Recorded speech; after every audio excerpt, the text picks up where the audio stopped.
Cardio burning muscle is a fear that many lifters have. What's your experience been with this?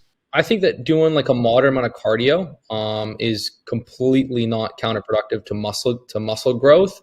But if there's always a limit. Like if you're training for a marathon and trying to have as much muscle as possible, you're kind of getting pulled in two different directions. But if you want to do like 20 to 30 minutes of cardio training 2 to 3 days per week, it's totally fine. If you want to do like an hour of boxing here and there, it's not a huge issue.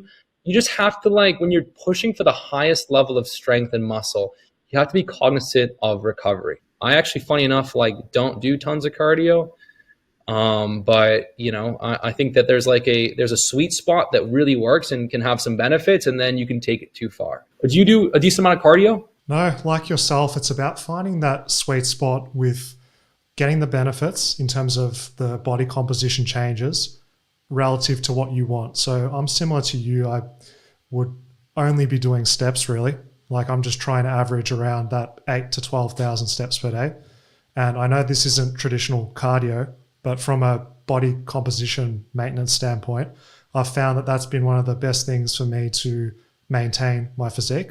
And if I was to introduce cardio in the future, which I may do, I'm not going to go out and run a marathon, I don't think, because it'll conflict too much with my resistance training progress. The benefits from doing, say, a 20 to 30 minute steady state run with a zone two, I think people say, where you can still somewhat speak, but it's a little bit difficult.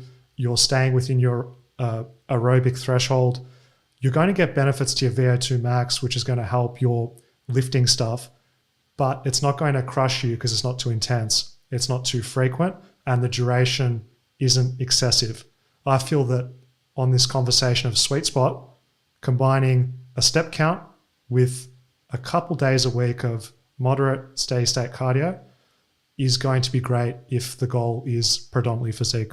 Absolutely. I think that's a good kind of range. And again, I'm going to be very, very clear. I rarely ever do cardio.